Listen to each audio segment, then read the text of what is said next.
بسم الله الرحمن الرحیم د اسکی میډیا چینل ته ښه راغلاست.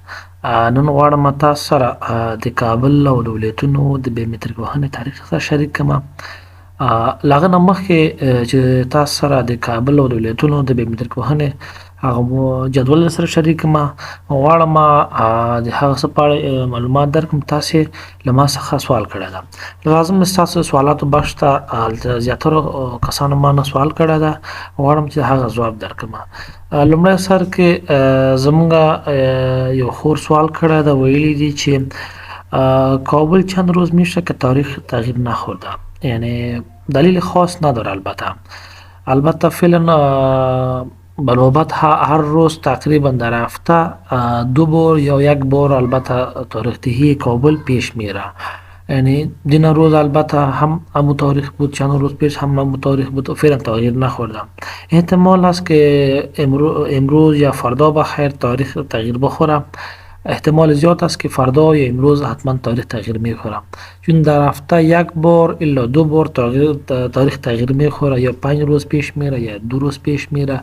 خب معمولا که ما حساب کردیم در هفته فقط و فقط 2 روز پیش یا 3 روز یا 5 روز، حتی بعض وقتی تو میشه که 2 روز پیش میره، چون کابل که سایت عمومی است و تمام مردم در کابل ثبت نام کرده میتونه در کابل هم بیومتریک شوه، کدام مشکل نیست. کابل یک خوبی دیگه هم داره که اگر غیر حاضر هم شوین در کابل تا 1 سال هم میتونیم، 1 سال بعد هم میتونیم مراجعه کنیم بیومتریک شوی. کابل یک خوبی داره. ولایت‌ها که هستن معمولا ولایت‌های بزرگ که هستن اونها وقت کم داره، تا 1 هفته 3 روز البته اونها وقت داره. باز ولایت‌ها هستن که اونها پر نفوذ نمی باشه، یعنی سایتشون 24 ساعت باز می باشه، اونها باز میتونه که تا 1 ماه 2 ماه هم میتونه اونها اونجا مراجعه کنه بیومتریک شوی. مگم کابل که سایت عمومی است، به مو خاطر کسای زیاد ثبت نام کرده و تاریخش هم زود پیش نمیره، چون روزانه فعلا 5000 چیزی میکنه، پاسپورت توضیح میکنه.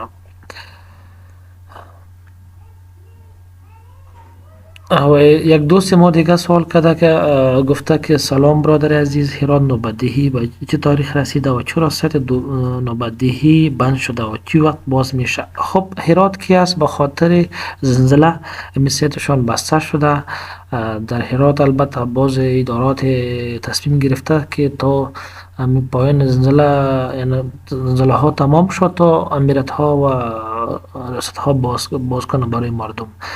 فعلا ما که معلومات داریم البته از مکاتب هرات هم بسته است و امیرت پاسپورت هم بسته است. امیرت فعلا البته لیستا هم امروی ما شریک نمیشه. هر وقت که با شریک شوه خب همراه شما شریک میسازیم، چون همراه ما شریک نمیشه. خب یک دوست دیگه ما سوال کرده است که این هم مثل سوال اول است، گفته است که روند توزیع پاسپورت چگونه است، یعنی ولایت کابل چگونه پیش می رود روز به روز، ما به ما چه قسم، و گفته که 2 اقرب چه وقت تاریخ خواهد زد. خب فعلا کابل که است گفتم که در هفته 1 بار 2 بار تاریخ میزنه. احتمال این است که در اوسط یعنی 2 روز پیش میره، در هفته 1 روز پیش میره. باز وقتی تو شده که 5 روز 2 روز پیش رفته، چون اون روزها زیاد نفرها چیزی که ثبت نام نکردم. به ما خاطر نوبتدهی کابل دقیق معلوم نیست که در هفته چند روز پیش میره. خب اوسطا در هفته 1 روز از 1 روز گرفته تا 3-5 روز پیش میره. و یک دیگه دوست ما سوال کرده است، گفته است سلام وقت بخیر. من 3 دانه طفل خود به تاریخ 21 ماه 4 یعنی ماه سرطان سال 2402 ثبت نام کردم، ولی فعلا تاریخ نوبتدهی به ماه 5 رسیده، ولی هنوز فرم های طفل هایم تاریخ نخورده، همچنان چرا ولایت باز نمیمانه؟ خب مشکلشون از ولایت سمنگان است. خب فعلا سمنگان هم سایتشون بسته است و شما هم تازه ثبت نام کردیم، یعنی تقریبا یعنی فعلا خب ما یعنی یک یا الا 2 ماه پیش البته ثبت نام کردیم. خب منتظر باش، حتما سایت سمنگاز باز میشه، باز میتونی فرم خود تبدیل کنی. احتمال است که در این نزدیک ها بخیر سایت سمنگان باشه و فقط تلگرام ما یا گروپ واتساپ ما تعقیب کنه، حتما خبر میشین. چون فعلا نو فرم شما که هست در کابل ذخیره است و در کابل نو بدهیشان این سال قبل است، چون روزانه یک روز 2 روز پیش میره، دیگه پیش نمیره و دیگه ولایت ها که هستن اگر فرم خود به ولایت ها تبدیل کنی اونجا باز براتون زود نوبت میده. یا دولت ها یک چیز است که دولت ها نوبت براتون زود میرسه، مگر پاسپورتتون حداقل 20 روز یا 25 روز الا یک ماه تا 45 روز البته چاپ میشه. دولت ها باز دولت ها فرق میکنه، نزدیک به ولایت مرکز که باشه اونها در ضرب از 15 روز گرفته تا 20-25 روز با چاپ میشه. مثلا ولایت های پروان، میدان وردک، لوگر، لغمان و نزدیک کابل باشه، یعنی پنجشیر، اینها که هستن در ضرب از 15 روز گرفته تا 25 روز چاپ میشه پاسپورتشون. ولایت های دوردست که مثلا بلخ، هرات، فرا، سریپول، بدخشان، قندهار، هلمند، اینها که هستن یعنی اوسط مکزیمم روزهایشان که چاپ میشه 35 روز الی 40 روز میباشه و کم روزهایشان 25 روز گرفته تا 30 روزها چیزی میشه پاسپورتشان چاپ میشه. خب به هر صورت الان میایم نوبدهی کابل تشریح میکنیم. پیش از این که نوبدهی را تشریح کنیم، اگر راجع به پاسپورت کدام سوال دارین میتونین زیر ویدیو کامنت کنین تا مشکل شما را حل کنیم. خب میایم راجع به نوبدهی کابل ولایت ها. خب فعلا که است تاریخ که است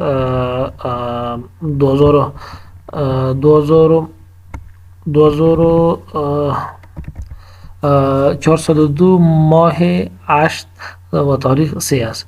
نن تاریخ ته د 1402 کال د 8 میاشتې دریم تاریخ ته نن راځم تاسو سره د کابل او د ولایتونو هغه جدول سره شریکوم چې نوبدهي جدول ته شریکوم چې کوم تاریخ ته رسیدلی دي. لومړی سر کې جدول سر کې چې قرار لري کابل ولایت ده. فعلا لپاره کابل ولایت هم دغه تیر ورځ په شکل سره ده، نوبدهی شون پیش نرفته مثل قبل است. 1401 کال د 5 میاشتې 28 تاریخ ته رسیدلی ده. او کابل پسې ارزګان ولایت د په جدول کې د ارزګان نوبدهي د 1402 کال د 8 میاشتې اول تاریخ کې ده. بادغیس ولایت د 1402 کال د 15 میاشتې دریم تاریخ کې ده. بامیان ولایت د 1402 کال د 29 تاریخ کې ده. او بدخشان ولایت د 1402 کال د 4 میاشتې 14 تاریخ کې ده. بغلان ولایت د 1402 کال د اول میاشتې 28 تاریخ کې ده. او بلخ ولایت د 1401 کال د 11 میاشتې 29 کې ده. پروان ولایت د 1402 کال د اول میاشتې 14 کې ده. پکتیا ولایت د 1402 کال د 15 میاشتې 20 تاریخ کې ده. پکتیکا ولایت د 1402 کال د 9 میاشتې 28 تاریخ کې ده. پنجشیر ولایت د 1402 کال د 4 میاشتې 23 کې ده. او تخار ولایت د 1402 کال د 15 میاشتې 30 کې ده. جوزجان ولایت د 1402 کال د 9 میاشتې 12 تاریخ ته رسیدلی نوبدهي. خوست ولایت د 1402 کال د 2 میاشتې 26 تاریخ کې ده. د کندي ولایت چې د نوبدهي د 1401 کال د 12 میاشتې 14 کې ده. سرپل ولایت د 1402 کال د 3 میاشتې 18 تاریخ کې ده. سمنګان ولایت د 1402 کال د 15 میاشتې 9 تاریخ کې ده. غزنی ولایت د 1402 کال د 8 میاشتې 22 کې ده. غور ولایت د 1402 کال د 4 میاشتې 4 تاریخ کې ده. فاریاب ولایت د 1402 کال د اول میاشتې 21 تاریخ ته رسیدلی ده. او فراه ولایت د 1402 کال د اول میاشتې 28 تاریخ کې ده. کاپیسا ولایت د 1401 کال د 11مې میاشتې 11م کې ده. کندوز ولایت د 1402 کال د 5مې میاشتې 14م کې ده. کندهار ولایت چې ده نو بدهي د 1402 کال د 6مې میاشتې 19م تاریخ ته رسېدلې ده. کونړ ولایت د 1402 کال د 4مې میاشتې 25م تاریخ کې ده. لغمان ولایت د 1402 کال د 2مې میاشتې 14م کې ده. او بل د لوګر ولایت د 1402 کال د 2مې میاشتې 14م کې ده. او ننګرهار ولایت د 1402 کال د 2مې 25م کې ده. نورستان ولایت د 1402 کال د 9مې 28م کې ده. نیمروز ولایت د 1402 کال د 6مې میاشتې 3م تاریخ کې ده. هرات ولایت چې د هم همغه پخوا په شکل سره د فعلا لپاره نو بدهي مخته نه تللی ځکه لیستونه موږ سره نه شریک کېږي د هرات ولایت نو بدهي همغه پخواني نو بدهي د 1401 کال د 11مې میاشتې د 14م تاریخ کې ده.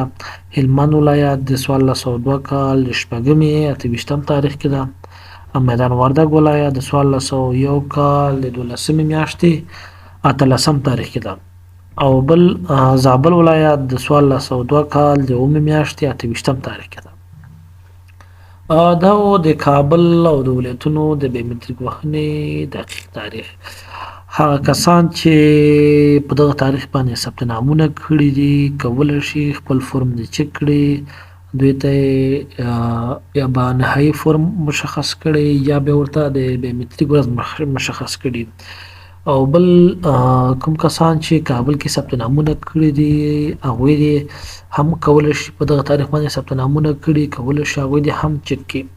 احتمال شته چې نن یا سبا له خیره سره د کابل نو بدهي اپډیټ شي او یو څو ولایتونه احتمال شته چې د هغوی سایټونه هم واشي، خو موږ په احتمالي شکل سره دلته اعلان څو ولایتونه هم ذکر کړي دي چې د ولایتونه احتمال شته چې بې هفته کې بې 2 هفتو کې څه وشي د ولایتونه خلاص شي، لکه کندوز شو، سرپل شو، تخار شو، بلخ شو، پروان شو، پنجشیر شو، فراه شو، فاریاب شو، جوزجان شو او بادغیس او سمنګان هم په دې کې شامل دي چې احتمال شته په دې نږدې ورځو کې دوی سایټونه خلاص شي. او بل که تاسې کوم سوال لرئ کوم وړاندیز لرئ کولی شي د دې ویډیو لاندې موږ سره شریک کړئ تر څو په ارتباط باندې موږ تاسو سره معلومات شریک کړو.